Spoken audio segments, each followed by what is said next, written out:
expuesto en la clase anterior y explicando la razón por la cual hemos hecho ese excursus dentro del pensamiento cosmológico moderno. En esta tesis es donde nosotros advertimos el sentido fundamental de la interpretación que hace Santo Tomás del ente físico, compuesto de materia y forma. Y decíamos lo siguiente: la realidad física, el cosmos, puede ser objeto de dos lecturas o de dos interpretaciones. Una que fue la interpretación clásica de Aristóteles y Santo Tomás, explicación a la que podríamos llamar nosotros una física de carácter filosófico. La física de carácter filosófico es distinta a la cosmología moderna en el sentido en que trata de explicar sus conclusiones en función de ciertos principios filosóficos fundamentales. Resuelve lo que observa en función de la idea de sustancia. El ente físico es una sustancia física, constituida fundamentalmente de materia y de forma. ¿La forma qué es? Pues la forma es aquella estructura inteligible que lo hace ser de esta manera, que hace del caballo un caballo, que hace del hombre un hombre, que hace de un árbol un árbol. Esa es su forma, la inteligibilidad que el ente físico da al que la observa. ¿Y la materia qué es dentro del pensamiento de Santo Tomás? Hay que tener cuidado porque nuestra inclinación inmediata, diríamos algo así como la predisposición natural de la inteligencia humana, es a cosificar las realidades, los entes, a convertirlo en cosas.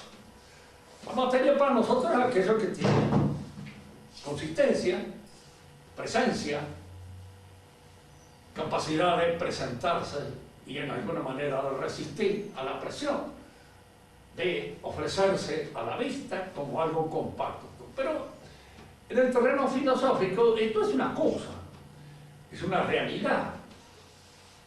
Y esa realidad, esa cosa, por muy material que a nosotros nos parezca, está constituida de materia y de forma. Es decir, hay en ella una estructura inteligible que constituye su aspecto formal. Y hay en ella ese otro elemento que tratamos de discernir ahora y al que se llama materia. Y que nosotros lo resolveremos en el pensamiento de Santo Tomás en función de la noción misma de sustancia. La materia para Santo Tomás es un coprincipio, no es una realidad independiente de la forma. Es un coprincipio que con la forma constituye la realidad, constituye la entidad. Y como tal coprincipio no tiene una realidad entitativa independientemente de la entidad en la cual es materia. Pensar la materia como una cosa que consiste, que resiste al tacto, etcétera, etcétera, es una forma un poco pueril de pensarla, no es una forma filosófica. Por eso, para los clásicos, para Santo Tomás de Aquino, la materia tenía una triple acepción o una triple consistencia. Él llamaba, en el lenguaje de la escuela, materia ex qua, in qua y circa qua. Vamos a explicar esta terminación latino de la manera más accesible posible. La materia es qua, es aquella de la cual algo, una entidad, se constituye. Inmediatamente nuestra inteligencia va a parar a los artefactos.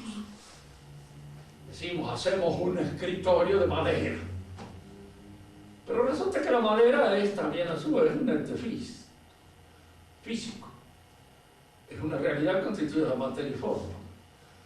De manera que cuando nosotros nos remontamos al sentido de la materia squat, queremos más o menos determinar en qué consiste aquella materia que compone el ente. Y que antes de estar en el ente no es nada, que no es algo. Que si es algo con lo cual usted fabrica un nuevo ente, como hace de la madera una silla, o como hace, diríamos así, del metal un artilugio cualquiera metálico.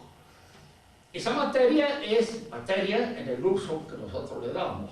Ya vamos a explicar que eso es lo que constituye el sentido de la materia squat. La materia squat es aquello que constituye junto con la forma el ente. No se pueden pensar estas dos nociones independientemente.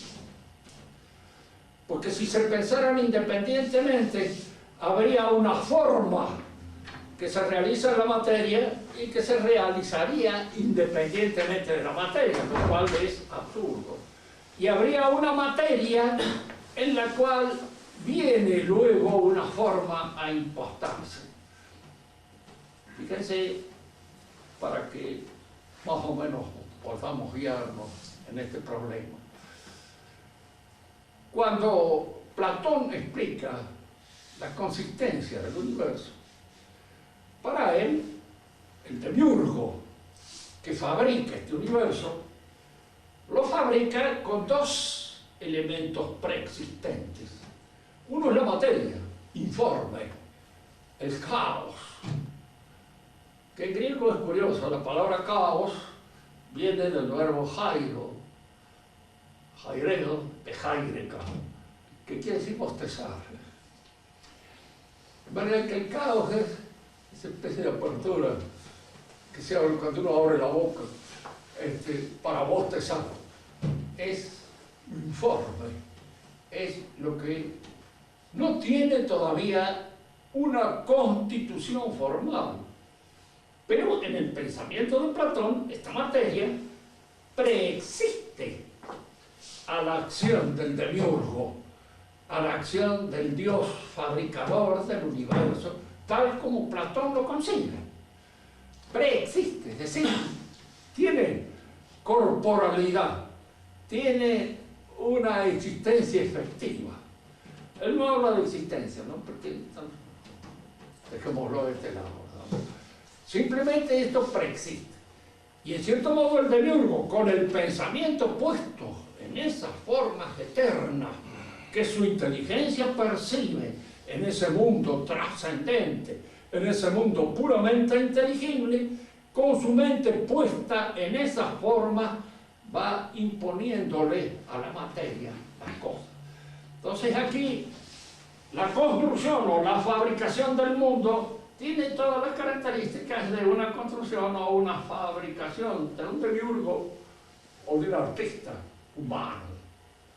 Algo que está allí y que yo transformo en una cosa. El demiurgo también lo piensa, pero en el pensamiento nuestro, que parte de la idea de un mundo creado por el pensamiento de Dios de la nada. Como la nada no existe, ahí siempre está crítica de decir cómo Dios puede crear algo de lo que no existe. Bueno, efectivamente, al crear algo, da existencia a algo que no existía. Y al dar existencia a algo que no existía, esa existencia supone la materia y la forma al mismo tiempo. Porque la materia no puede ser concebida independientemente de la forma. No es lo que consiste. La materia squat es aquello con lo cual se constituye un ente formalmente en esta cosa. Entonces nosotros podemos preguntarnos, Santo Tomás, y dígame, ¿por qué esta división? Porque el ente que está constituido, el ente físico, supongamos este hombre, cualquiera de nosotros, tiene una forma, tiene algo que lo hace ser hombre, pero al mismo tiempo puede padecer una serie de incidentes, una serie de circunstancias en función de algo que no es su humanidad. Tomemos un ejemplo para aclarar mejor esto. En función de su humanidad el hombre aprende, estudia, entiende, comprende, se desenvuelve en el universo con el objeto de encontrar la causa, la razón, el fundamento de ese universo en el cual él está arrojado, en el cual él está tirado. Pero a la vez este hombre es capaz de pisar una cáscara de banana y se viene al suelo. Se viene al suelo porque es hombre. ¿Qué es lo que en alguna manera determina este accidente? ¿Qué es lo que hace posible este accidente? Le tiran un balde de agua y se moja. Aparece, diríamos, ante la lluvia y también se moja. Se pone en el fuego y se quema. Es decir, hay una serie de actos que se realizan, que pueden efectuarse en esa realidad humana que no dependen ni son explicables en función de su forma. No se quema porque es inteligente, ni se moja porque es inteligente, ni se cae porque es inteligente. Hay un principio, hay un elemento, hay algo que explica estos accidentes. ¿Y cuál es ese algo que explica estos incidentes? La materia. Eso es a lo que llamamos materia. Fíjense que es una noción muy larga. Qua es la que junto con la forma constituye el ente. In qua se dice porque un ente constituido, un hombre, puede recibir una nueva forma. Puede recibir como consecuencia del influjo del orden social, de las autoridades sociales, de los que conocen, pueden llegar a saber más, a conocer, a comprender. Y entonces, esos conocimientos que adquieren, ese saber que va alcanzando y va logrando, son informaciones, nosotros mismos lo decimos. Son informaciones que se imponen, se imprimen en su inteligencia. Aquí es donde alguien me puede preguntar, entonces la inteligencia es materia. Entonces, no. El pensamiento clásico es materia. ¿Por qué? Porque obra como materia, en el sentido de que puede ser informado. Y es materia en cuadro de la información que recibe, de la inteligencia que recibe.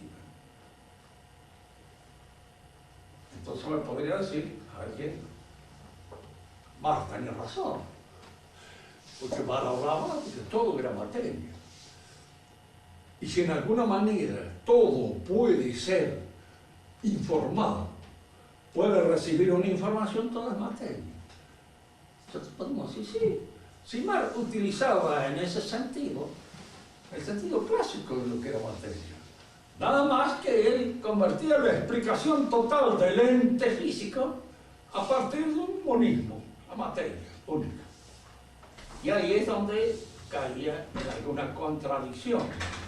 ¿Por qué en alguna contradicción? Por este hecho. Si todo es materia, el ente es materia. Entonces no está compuesto de materia y forma, es materia. Y este otro elemento que se opone a la materia, que la informa, ¿qué es? Materia. La materia, por todos lados la materia. Entonces no hay una explicación clara de estos dos elementos que aparecen constituirse como opuestos. Si yo explico lo contrario por el mismo principio con que explico aquello que se lo opone, yo estoy dando la petición del principio. Además, si todo es materia, la materia es eterna. Y la pregunta que uno le haría a Marx es decir, ¿cuál es la materia eterna que usted percibe en la realidad? Que no la percibe el químico, ni el físico, ni nada, porque para ello toda la materia tiene tiempo, duración, tiene una edad. Tanto que más o menos se puede constatar la edad de un resto fósil de acuerdo a los años que se imprimen por la pruebas de carbono, lo que fuera, que se imprimen en su materialidad. De manera que la materia tiene edad, no puede ser eterna. Y si tiene edad, tiene principio. Y si tiene principio, ¿de dónde viene? ¿De dónde emerge? ¿Hay algo anterior a la materia que crea la materia? Primero, la materia es eterna. Y la materia, en realidad, nos damos cuenta que no es eterna. La materia es absoluta, no está ligada a nada. Y nosotros presumimos que la materia está ligada a una forma, siempre. Dice relación a una forma. Más, la materia de mar es inteligente. ¿Por qué? Porque evoluciona, y evoluciona dialécticamente. Evolucionar dialécticamente significa evolucionar de acuerdo con el razonamiento. Evoluciona según razón y alcanza, diríamos así, su estatus definitivo en el pensamiento de Marx, cuando la materia descubre que la materia es el fundamento de toda la realidad. Entonces, es una materia inteligente, es una materia eterna. Lo único que le ha cambiado es la etiqueta a lo que Hegel conocía como espíritu. Porque él ha pretendido corregirlo a Hegel, y en realidad lo único que ha hecho es cambiar las etiquetas, como esos chicos traviesos que donde dicen naranja ponen banana y donde dicen banana ponen naranja, para confundir un poco a la clientela, aunque no es tan fácil hacerlo. Pero este es lo mismo, diríamos así, ha cambiado los términos de las cosas, pero el resultado es el mismo. La materia es qua es aquella que con la forma constituye ley. E in qua es cualquier cosa que pueda ser nuevamente informada. Sobre tal materia puedo escribir mi nombre. Sobre la inteligencia humana se puede informar con un nuevo conocimiento. La voluntad humana puede ser informada con el ejercicio y adquirir un hábito, una buena costumbre, o una mala costumbre, o un vicio. Entonces, todas esas realidades que pueden recibir una información son materia, y esto es lo que llamaban los escolásticos materia in qua. Claro que uno no le puede pedir a un marxista que estudie el escolástico, porque eso ya han dado a esta época por superado. En la historia de la filosofía de Hegel ustedes van a encontrar una página dedicada a la escolástica, en donde dice precisamente esto. Sobre todo este pensamiento lo he pasado con las botas de las 7 lenguas. Si las han pasado como un tiro. Entonces no se ha fijado en nada. Y al no fijarse en nada, se corre el riesgo de descubrir nuevamente el paraguas, o de descubrir algo que ya ha sido descubierto con mucha anterioridad. ¿Qué es lo que sucede?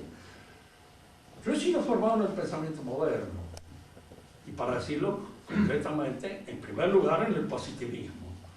De manera que cuando descubrí la escolástica,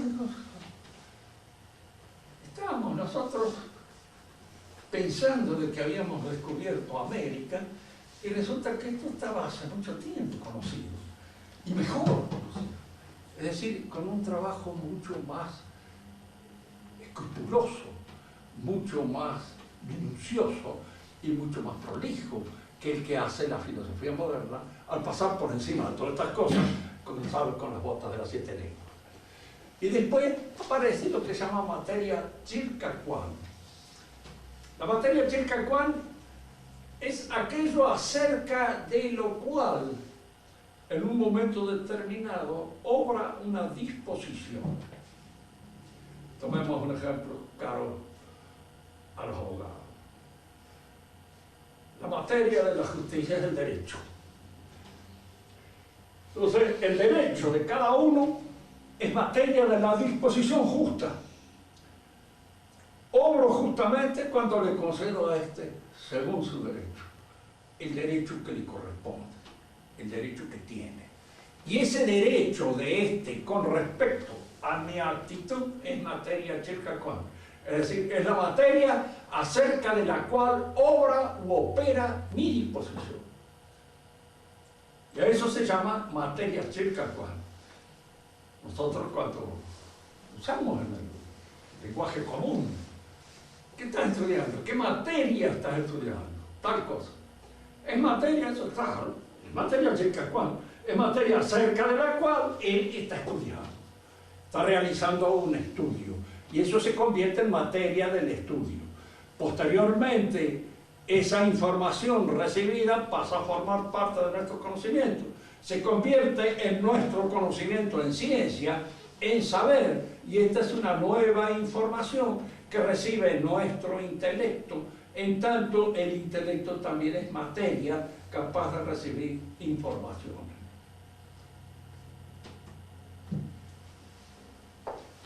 Para la cosmología, después vamos a entrar nosotros en las, diríamos, los textos en los cuales Santo Tomás explica el conocimiento. Por el momento lo dejamos así. Pero vamos a explicar cuál es la diferencia que hay entre esta manera de razonar acerca de la realidad, que es típicamente filosófica, y la manera moderna de razonar. En la clase anterior algo anticipamos, pero puede haber quedado algo un poco oscuro. La pregunta primera que se me podría hacer es esto: ¿qué importancia tiene el conocimiento de la cosmología moderna en el desarrollo del pensamiento que se llama de la posmodernidad? La cosmología moderna o la física matemática es la ciencia rectrix del pensamiento moderno, en la que le sirve de ejemplo, de modelo, en la que de alguna manera los pensadores toman como modelo fundamental. Y de alguna manera las otras ciencias, incluso aquellas ciencias que se llaman sociales, humanas, porque ahí se le pone el nombre, imagínense que hay ciencias sociales. ¿Cuándo alguien habrá descubierto que hay alguna ciencia que no lo sea? Yo digo porque si no son sociales, entonces es una ciencia que sabe del propio monólogo que uno realiza con uno mismo. Eso puede suceder con el ángel, pero con el hombre no, porque el hombre es dialógico y es social por naturaleza. De manera que toda ciencia es ciencia social. Toda ciencia es, en alguna medida, el resultado de un esfuerzo de mancomunón de los distintos hombres. Y no solamente de los hombres en esa relación horizontal entre los contemporáneos en los que aprendemos unos de otros, sino también en esa relación vertical de los que aprendemos de los que han muerto.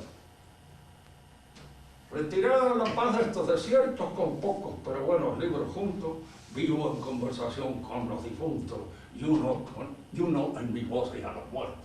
Decía el Quevedo, ¿cierto? Y de alguna manera estaba indicando cómo en esta lectura yo converso con los que han muerto. Y de alguna manera en mis voces uno aquellos que han muerto y que aparecen convocados ahora en esta lección, porque asoman acá y acá asoma su pensamiento. Y está ese pensamiento. Es decir, nosotros no podemos encontrar una ciencia que sea el resultado solitario de alguien que se aísla totalmente de los demás. Algo hay en esto en Descartes. Y como consecuencia de la actitud de Descartes se ha propagado a todo el mundo. Pero Descartes era un hombre inteligente, sabía matemática. Y la matemática que sabía, nunca se le ocurrió pensar de que, hagamos de cuenta que nadie ha hablado de matemáticas nunca en el universo. No dijo eso. ¿Por qué? Porque eso le hubiera parecido una estupidez infinita. Lo dijo con respecto a la metafísica. ¿Por qué? Porque le pareció que todos los demás eran unos estúpidos infinitos. Y al pensar que todos los demás habían dicho puras tonteras en materia de metafísica, él se le ocurrió empezar a foja cero. Es decir, de nada. Aquí nadie dijo nada, aquí nadie pensó nada. Todos los que pensaron son unos zanahorias. Y de alguna manera es mi pensamiento el que va a edificar la nueva gnosis. El mundo moderno toma entonces a la cosmología moderna como ciencia rectrix, como ciencia modelo. Pero ahora es una ciencia que actúa de una manera, me voy a explicar un poco mejor que la otra vez, porque quedó un poco aquí en oscuro. Yo puedo descubrir la inteligibilidad de un fenómeno observándolo a ojo de buen cubero. Si uno me dice, ¿qué es descubrir la inteligibilidad? Bueno, es muy simple. Vamos a tomar un ejemplo lo más sencillo posible. A igual a B. B igual a C. Y A igual a C se me impone inmediatamente. Eso es una inteligibilidad. Esto es inteligible así, a prima facie, inmediatamente. Esto surge de esta relación, simplemente. En el orden de las observaciones, hay muchas veces que también la razón de una cosa me aparece de modo inmediato. Supóngase que estoy estudiando las hojas de una planta, discuto con alguien qué forma tienen, de qué manera la resuelvo, observando, viendo, a ojo de buen cubero. Porque a ojo de buen cubero las plantas me ofrecen su hoja como lanceolada, como acorazonada o como de otra forma cualquiera. Y el resultado, diríamos así, lo podemos decir a simple vista.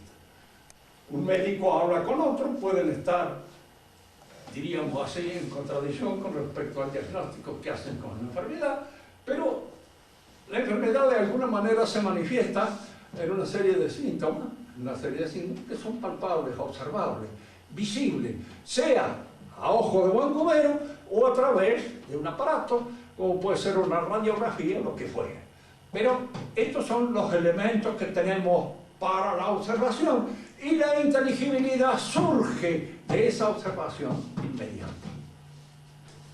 Esto se entiende. Entonces el esquema racional que yo hago de lo que acabo de observar es un esquema que está supeditado a la buena observación del fenómeno. Pero aquí es donde nosotros entramos en el terreno moderno, que es un poco más difícil, porque ya lo que observo no aparece directamente ante mi sensibilidad. Si la observación que yo hago es en el terreno macrofísico, astronómico, o microfísico, lo que constituye la constancia, la estructura misma de la materia, a lo que llamo materia, del átomo, de las cosas, en estos dos terrenos los aparatos registran fenómenos que tienen que ser considerados en el aparato. No son vistos por mí, no son directamente observables, son observables a través de un aparato. Yo debo leer lo que el aparato dice, interpretar el aparato y luego imaginar un ente de razón con el propósito de dar cuenta y razón de ese fenómeno que observo. Porque el fenómeno no es directamente captado. Entonces aparece allí la necesidad ineludible de inventar un modelo matemático para imaginar ese fenómeno y más o menos dominarlo. Si yo le preguntara a un físico moderno y dígame cómo en la actualidad se establece el criterio de verdad de una ciencia física matemática, ¿cómo yo puedo saber que es verdadero ese modelo? Y en la medida en que los fenómenos indirectamente observados sean explicados por ese modelo, el modelo sirve. Si aparece por ahí un fenómeno que registra el aparato y que el modelo no explica, el modelo terminó. Hay que cambiarlo con otro, formular otro modelo. Eso en primer lugar. En segundo lugar, entonces, es de que el modelo es una creación de tipo matemático.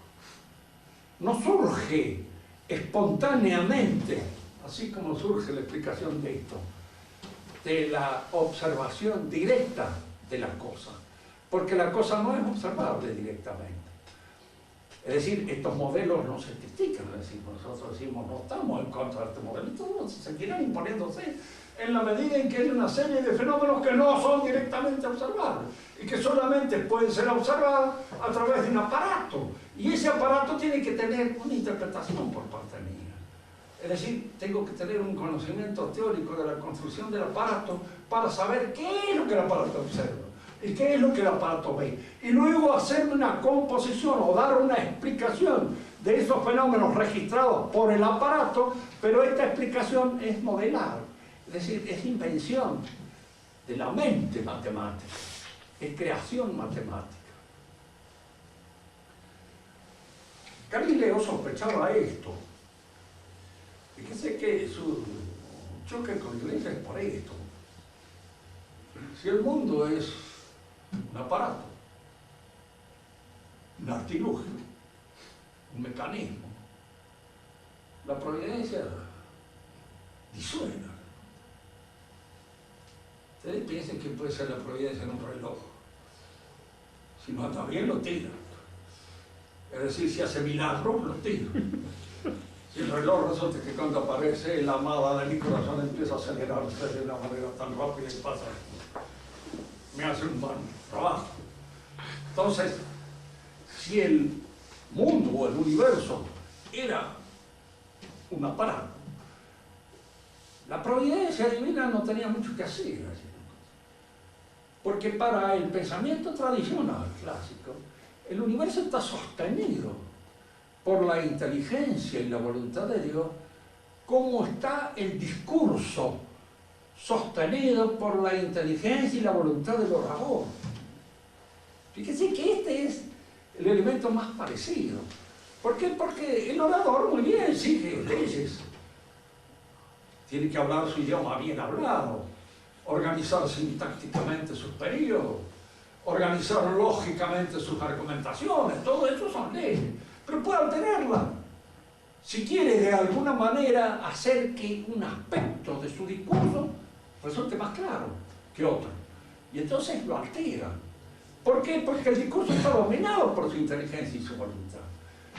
Pero si en vez de un discurso es un aparato, cualquier intervención mía en ese sentido destruye la mecanicidad del aparato.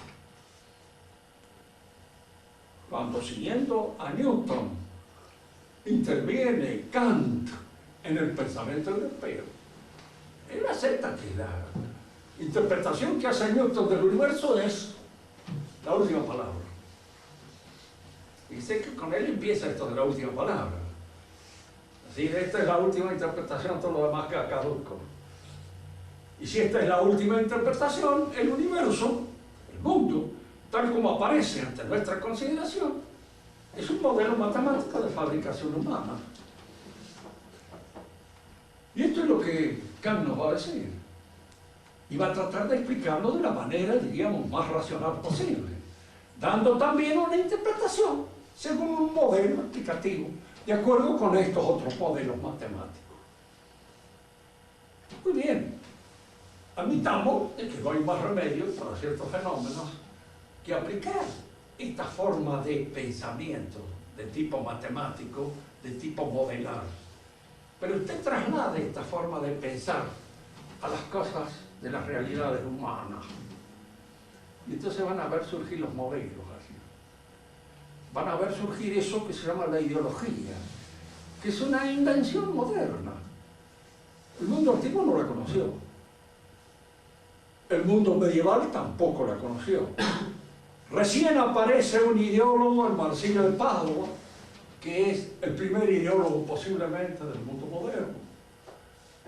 Porque ni Maquiavelo mismo la conoció. Si la hubiera conocido, hubiera sabido aprovecharla un poco mejor en El Príncipe, pero no lo hizo porque todavía ese fenómeno no había aparecido, no había emergido en el pensamiento. Pero ¿y cómo emerge? Emerge por contagio de esta cosmología matemática. Entonces, si yo aplico a las ciencias sociales la misma medida, es decir, al conocimiento de la sociedad, aplico los mismos métodos que aplico a la cosmología, es perfectamente posible inventar un modelo humano en función del cual los hombres logren realizar una efectiva convivencia sin estridencia, sin contradicciones, sin inconvenientes. Y de aquí nace todo esto. ¿Qué es el pacto social de Rousseau? Sino la posibilidad de crear este modelo social perfecto, en el cual ya no haya más discusiones entre poderosos y débiles, porque van a ser todos iguales. ¿Y qué significa ser todos iguales? Matematizarnos a todos. ¿Por qué? Porque no somos iguales, precisamente somos todos desiguales. Y en la apreciación de la desigualdad está la verdadera justicia. Porque si yo trato a todo el mundo como si fueran iguales, voy a proceder de una manera bien injusta, porque no me voy a dar cuenta de las diferencias entre un hombre y otro. Yo he sido oficial del ejército Los soldados pueden ser muy parecidos todos, porque indudablemente visten de la misma manera. Pero si el oficial no sabe distinguir entre un soldado y otro, es un infeliz. ¿Por qué? Porque es un papanato. ¿Cómo puede mandar a este para lo mismo que el otro? Sí, él tiene que saber y conocer para qué está hecho este hombre, en dónde está la capacidad de este. Y si en el ejército, que es la uniformidad por antonomasia, estas distinciones valen, no le digo nada en la vida común, ¿no? Con más razón. Entonces todos estos modelos aparecen, diríamos así, sobre la base de una cierta interpretación mecanicista y al mismo tiempo matemática de la realidad humana. Y nacen los modelos sociales, nacen el modelo de hombre y nacen esas dos ciencias que están fundamentalmente adheridas a la ideología, porque son aspectos de la sociología y la psicología. Ambas son dependientes de la ideología y son dependientes de una ideología determinada. Tanto es así que se puede decir o son liberales o son socialistas, pero en alguna medida una u otra cosa, porque de allí surge, ese es el hontanar que da nacimiento a esta manera de pensar. Una manera, bueno, las cosas humanas, el modelo político, sí, pues eso. En las cosas humanas, las cosas resultan como resultan. Que los hombres empujan, hacen lo que puede, cada uno como puede. Y la sociedad debe, en alguna medida, diríamos así, salir al encuentro de todas las desigualdades fecundas, promoverlas, hacerlas que se hagan cada vez más desiguales, mejor desiguales. No las cuantitativas, sino las cualitativas, fundamentalmente. Ver de qué modo se puede promover el advenimiento de lo cualitativamente mejor. Ese es el objetivo de una auténtica sociedad que funcione, no como un modelo, sino que funcione humanamente bien. Antes, por ejemplo, cuando el hombre llegaba, yo les estaba explicando la clase anterior, ser noble, por ejemplo, era indudablemente un privilegio, pero al mismo tiempo una obligación y un servicio. Y ojo, era un servicio y una obligación que estaba muy vigilada socialmente. Cuando alguien me dice, bueno, la vida de los reyes, ¿no se imagina uno que los reyes vivían como una especie de pachá tirado en la cama de los reyes? Yo le aseguro que no le envidio a ningún rey la vida que podía llevar en un momento determinado, porque era una vida, diríamos, de una disciplina, de una modelación, de una vigilancia permanente del orden social que era increíble. Ni en el baño estaban solos. Hasta allí vivían acompañados. Hasta allí lo seguía el protocolo. Hay que leer lo que era el protocolo cuando la reina María Antonieta tenía que cambiarse la camisa cuando se despertaba. Y la camisa pasaba de una dama a otra hasta que iba a parar la dama rey que se la entregaba a ella se moría de frío, esperando que le pasaran la camisa con la cual se iba a vestir. Porque la vida de ellos era una vida permanentemente bajo la vigilancia de la sociedad. Tenían los hijos a la vista de todo el mundo. Todo el mundo se asomaba, se subía por arriba de la ventana, abría el coso. El rey Luis XVI, cuando ella tuvo su primer hijo, tuvo que abrir la ventana de un sopapo porque se ahogaba dentro de la pieza por la cantidad de gente que estaba observando lo que allí pasaba, que veía. Es decir, toda esta vigilancia social hace de que las clases dirigentes en aquella época estaban muy vigiladas por la misma clase y por un montón de gente que estaba en torno a ellos. Cuando se habla de que la reina que podía tener sus aventuras, ¿qué no podía tener ninguna aventura si no la supieron inmediatamente en todas partes del mundo? Cualquier desliz se sabía enseguida, en todos lados. Y se sabía antes de que lo cometiera. Ya estaba, diríamos, en la indiscreción general de todos. Porque el hombre que se descalificaba como caballero era un hombre que quedaba deshonrado dentro de su clase para siempre. Si ustedes alguna vez quieren leer la vida de un caballero, Lean la vida de Liniers, de nosotros, escrita por Paul Guissac. Era paisano de él, pero no era precisamente noble, y tiene sus prevenciones contra la nobleza. Pero en el caso de Liniers, aparece allí lo que es un caballero, en todo sentido, hasta el momento mismo de su muerte, por fidelidad al rey de España. Podría haberlo tirado al diablo, podría haberlo traicionado, haberse ido con la nueva república, haberse convertido en uno de los factores decisivos dentro del gobierno patrio. No, estaba atado por su juramento de caballero al rey de España. Y ese juramento lo cumplió. El mismo suegro le manda a decir, pero el suegro era argentino, le manda en una carta diciéndole que para qué iba a hacerse matar con un perro pastor. Y él le dijo, no puedo renunciar a mi condición de tal. Esto está en mi sangre. Me viene de todos mis antepasados y de toda la gente que de alguna manera me ha hecho lo que soy. Y en eso debo vivir y allí debo morir. Diríamos, las sociedades cuando crecen al ritmo puramente natural, por supuesto, son sociedades que surgen de la naturaleza caída. Nadie tiene que hacerse ilusiones. El mejor gobierno del mundo no existió nunca. Hubo reyes papanatas, hubo aristocracias que se echan a perder, que terminan, diríamos así, en oligarquía, hubo nobles que no servían para nada, pero había algunos que sí servían. Y en la medida en que algunos servían, eso era bueno. Así le decía un francés revolucionario a un inglés que hablaban en cierta oportunidad, le dice, no sé cómo todavía ustedes tienen cámara de olores. Caben con ese vejestorio de una vez por todos. Y el otro le decía, sí, tiene razón, después hay muchos lores, dice que no sirven para nada. Yo conozco uno que es un borrachín, otro que es un querido, pero hay algunos que son lores. Y mira usted lo que es ser un loro y comportarse como tal. Y de alguna manera, diríamos, eso es una lección que vale la pena aprovecharla. Bien, en conclusión, la nueva cosmología entonces influye en el proceso de todo el pensamiento moderno, que es desde ese momento un pensamiento ideológico. Es decir, es un pensamiento fundamentalmente constructivo de la realidad.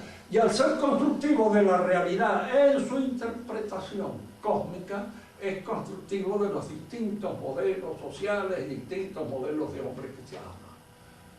Marx, creo yo, que él ha sido el hombre que ha llevado a sus últimas consecuencias. Y al decir sus últimas consecuencias, quiero decir incluso a lo que podríamos llamar el absurdo lógico, el pensamiento ideológico. Cuando él dice de Hegel, en la tesis 11 de las tesis sobre Feuerbach, hasta este momento el mundo ha sido pensado por los pensadores. Hay que transformarlo.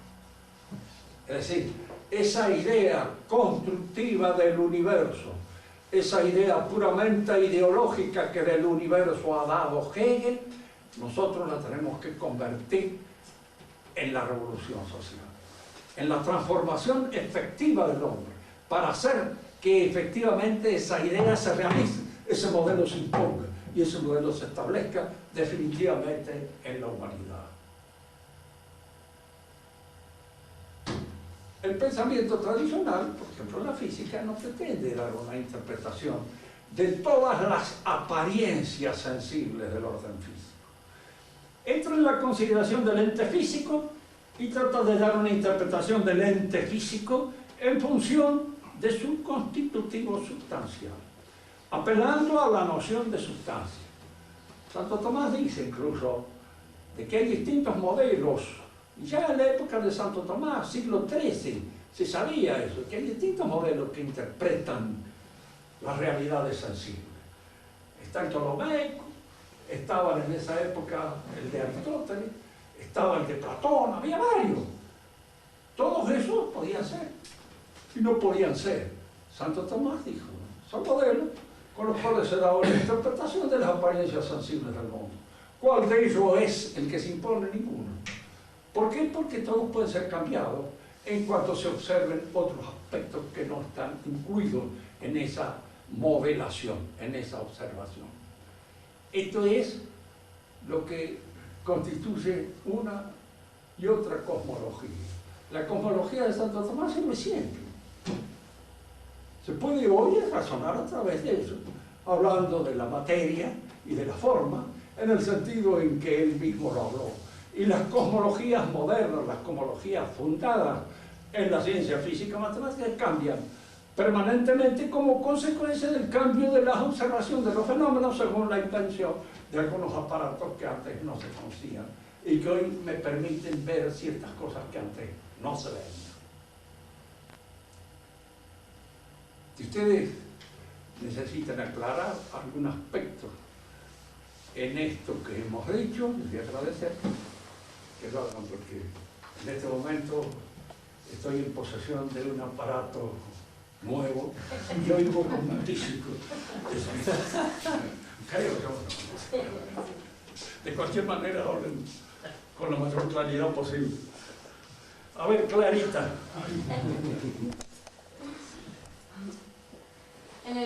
Uno cuando habla de un modelo, de fabricar un modelo, ¿no es cierto? ¿Qué estamos destruyendo en un modelo, en la concepción de materia y forma? ¿Qué estamos sacando? Bueno, eso es otra cosa aparte, porque el modelo aparece, diríamos así, justificándose no ya en la teoría ni en la praxis, sino en la poiesis, es decir, en el trabajo artístico. En el trabajo del arte donde el modelo aparece y la fabricación de este artefacto conforme a un modelo plausible.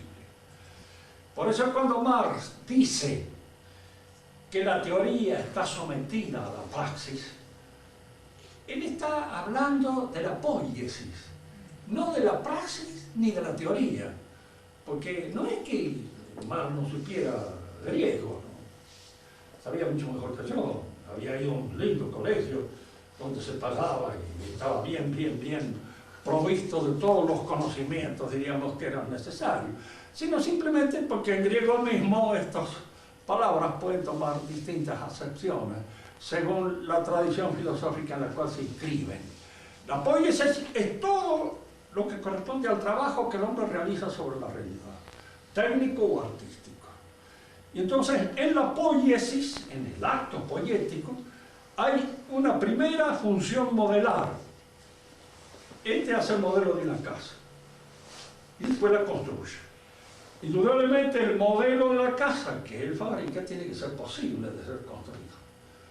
Tiene que tener en cuenta la existencia de los materiales, de esto, de lo otro, de muchísimas cosas que el arquitecto piensa y toma en cuenta. Entonces, el modelo, el aspecto modelar, está sometido a las posibilidades prácticas de su realización. Como Marx al modelo le llama teoría y a la fabricación le llama praxis, él somete la teoría a la praxis. Pero en realidad no está hablando ni de teoría ni de praxis, porque la praxis no es eso que él dice, ni la teoría es eso que él dice. La teoría es el orden que en la realidad nosotros descubrimos como surgido de la realidad misma. Es decir, el orden de cómo funciona nuestro organismo está impuesto en nuestro organismo. No lo inventamos, no lo fabricamos. La praxis es el orden con que nosotros establecemos nuestros actos libres para alcanzar nuestros objetivos, nuestros propósitos, cualesquiera que sean. Debemos ordenarnos y en función de esa finalidad establecemos este orden práctico, tanto en nuestra soledad, como en nuestra relación familiar, como en nuestra relación política. Por eso la praxis admite estas tres dimensiones: la dimensión monástica o personal, la dimensión familiar o económica, como se llamaba antes, y la dimensión política o social. Estas son las prácticas. Y la poiesis es todo lo que realizar cosas, hacer cosas. Ahora, el pensamiento moderno, como es constructivista, es poético. No hay más teoría y tampoco hay más praxis, hay poiesis. Y así como se intenta fabricar una sociedad modelo, se intenta fabricar un hombre modelo. Vamos a construir a los argentinos. O como decía Felipe González, voy a hacer de España una cosa que no lo va a conocer ni la madre que la parió. Es decir, iba a transformar a España en otra cosa. Lo dijo. Tales palabras como no vienen con toda esa, diríamos así, realismo gallego, pero lo dijo, él dijo. Esperemos que lo haga. Y que la madre que lo tiró a él no lo conozca tampoco. Otra pregunta más a Enrique. ¿Qué ha quedado oscuro, Enriquito? Es gallego, no entiendo. Es querer forzar a la materia a que sea capaz de ser forma. Sí. ¿Qué cosa? No, lo del principio socialista. Sí. Es forzar a la materia, la unidad limórfica. La materia y forma son dos nociones, dos principios, no elementos ni cosas, que eso es lo que hay que tratar de sacar de la mente, ¿no es cierto? Ya con un poco de ejercitación uno logra pensar la materia no como la pensamos habitualmente, no fueran cosas. La materia es esto, que toco, no. Eso que toco es una cosa, es una realidad física. La materia es un aspecto que está contenido en esa realidad, que está allí, presente, y que es lo que hace que esa realidad tenga tales o cuales, diríamos así, que es lo que podríamos decir, tales o cuales cualidades, que dependen de la materia, y no de la forma. Por ejemplo, el mismo pensamiento moderno, hay un aspecto en los cuerpos que es su capacidad de ser medidos, de ser traducidos de una manera cuántica, matemática, y que es lo que da nacimiento a toda esta física moderna. Y se elimina todo lo que es cualitativo, salvo aquellos aspectos cualitativos que pueden ser indirectamente medidos. Por ejemplo, la temperatura puede ser medida por un termómetro. En realidad es el termómetro que dilata el mercurio, ¿no? Y establece los grados de temperatura que puede tener uno. No es la misma temperatura, pero es una medida indirecta que me sirve a mí para guiarme en el aumento o disminución de la temperatura. Pero esta capacidad del termómetro de dilatarse o de contraerse, el mercurio, eso me permite establecer una medida en esa realidad y medirla. El medirla la domino yo por medio de la medida. Tanto que las definiciones actuales de la física matemática se llaman definiciones operacionales. ¿Por qué operacionales? Porque operan, obran, porque permiten la instalación de una técnica. Y son en general medidas. El amarillo es una medida. Tantos micromicrones de longitud onda. Tanto, punto. Ese es el color amarillo. Que indudablemente no es el que maneja el artista, el que pinta, porque a él importa un pito de los micromicrones, las cosas, sino que está viendo las cosas desde un punto de vista estético. Otra pregunta.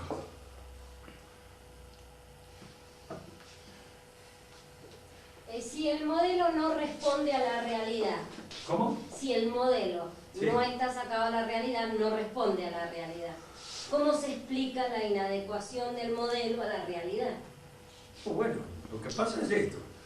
El modelo trata de responder a una observación indirecta, hecha a través de aparatos. Pretende ser real en la medida en que ese modelo me sirve para manejar ciertos fenómenos de la naturaleza. Usarlos técnicamente. Tomemos, por ejemplo, un ejemplo. El modelo psicológico del freudismo. Fácil de explicar.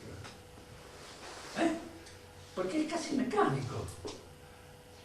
Usted se casó con, ¿cómo era su mamá? Rubia, y usted se casó con una rubia, el complejo de Edipo. No, no es rubia, mi esposa es negra, el complejo de Edipo porque usted hizo para rechazar, entonces siempre es el complejo de Edipo que usted tiene. Y al último hay que aceptarlo, sí, tiene razón. La diferencia es que Edipo no tenía ningún complejo de esa naturaleza. Porque Edipo metió la pata nada más por razones de ambición al casarse con una vieja. Pues como quiere que sea, decir a la madre debía llevar 15, 16 años, por lo menos. Tata, Sí. cuando uno ve el orden político, ¿no? Los gobiernos, cuando uno habla, por lo menos todos los escritores antiguos como Bodin, Bossuet, bueno, no sé, modernos, debe ser, que hablan que la monarquía es como la forma natural de gobierno. ¿Ellos tampoco crean un modelo cuando describían? Yo diría que la monarquía es una forma natural del gobierno, porque es la familia trasladada al orden del gobierno. La misma idea de la familia. Y tiene el mismo efecto que la constitución familiar. Si el padre es un infeliz, usted está frito. Pero eso nos pasa a todos, familia. Y claro, casi. Es cuestión de suerte. Si uno tiene un padre inteligente y a la vez previsor, y una madre inteligente y cariñosa, y que al mismo tiempo es una suerte. Este desgraciado la tiene, el otro no, tiene un padre que es un borrachín, una torrante y una madre que es más vaga que él. Entonces el resultado es un desastre. Y a veces sucede eso. Del orden familiar, ¿cómo lo arregla usted además? Fabricando a los chicos en tubo, en salso. Puede ser, pero así todo va a haber algunos que se gana a la enfermera, porque tiene un hoyito acá y entonces se sonríe y la enfermera lo prefiere y le da más alimento que al otro. Que eso es decir, para todo el mundo condiciones iguales, no tener en cuenta la realidad natural. Como todo el mundo no tiene el mismo punto de partida. El tipo que es hijo de un hombre inteligente, que está ubicado socialmente, tiene un montón de ventajas que no la tiene el que no la... ¿Y cómo prevé esas ventajas? ¿Cómo las desarma? ¿Qué hace? ¿Qué crea usted para evitar esas ventajas? Nada que hacer. La realidad a veces es cruda, es cruel. Ahora hay tipos que, como decía Santa María de Egipciaca, fue violada por los barqueros y después entró como santa y penitente y se hizo santa. De ahí no hay que sacar esa como conclusión. Siéndose violada por barqueros es santo. Indudablemente es algo que por accidente le pasó a alguien muy especial. Pero del mal, accidentalmente puede surgir el bien, pero no surge el bien. Claro. Santa Magdalena también se santificó. Nadie le aconsejaría a una chica que siguiera la vida de Santa Magdalena. Mejor evitarla y llegar a la conclusión, nada más. Pero es así. A veces de una cosa mala, de malos padres, sale por reacción un tipo excelente. Y de dos buenos padres sale un zanahoria, pero de esos así irredentos. Bueno, esas son cosas que no. La vida nos da las lecciones que no pueden cambiarse mucho. Tata, hablando, viste, vos hablaste de Maquiavelo. Maquiavelo, Sí. te hago una pregunta. ¿Cómo puede ser, no sé, qué quiso plantear en el Príncipe? Porque no parece como que haya querido justificar, no, pues, Mira, servidor de los en primer lugar, sacramentos. Maquiavelo empieza por ser un gran escritor italiano. Escribe como un príncipe. Bueno, sí. En segundo lugar, era un hombre que sabía observar muy bien las condiciones políticas de su época. Y las observó muy bien, tanto en los hombres como en las mujeres, las vio bien. Y en segundo lugar, él tenía una idea del hombre bastante pesimista. De católico ya no tenía nada. Era como suelen ser aquellos católicos que se han acostumbrado mucho al trato con clérigos atorrantes y que terminan, diríamos así, en francachina. Él consideraba que los clérigos eran unos vagos igual que él y que de alguna manera no significaba eso, la fe católica, ninguna cosa importante. Entonces lo importante en el hombre era lograr el poder. ¿Cómo se hace para conseguir el poder? Ese es el objetivo del príncipe. Y el príncipe trata de dar una serie de recetas por las cuales el poder se consigue, se conserva y se mantiene. Y tales son las recetas. Porque el hombre que vale es el hombre greco, el que se impone. Y el que se impone, ¿cómo? Subiéndose sobre los lomos de los imbéciles. Y eso es inevitable. Y el resto es nada. El resto es sonsaje virón, no más que está ahí, lo cual hay que aprovecharse de eso de la mejor manera posible. En realidad es una visión pesimista del hombre hecha y una visión del cristianismo falsa. Porque él ya digamos así, en los discursos de Tito Livio, él habla de que es mucho mejor instrumento para la política el paganismo que el cristianismo. Pero no lo dice muy claramente porque existía la Inquisición. En una de esas él iba a parar a un tribunal de Inquisición y le podía ir bastante mal si no aflojaba. Entonces, sí, él se arrepentía y decía, mire, no, estás haciendo acá un momento de delirio. No perdonaba ni se iba. Pero si no, corría un grave riesgo. Entonces él hizo los discursos sobre Tito Livio, encajándole a Tito Livio la responsabilidad que él exponía allí. Pero eran de él. Entonces hablaba de que la Iglesia Católica no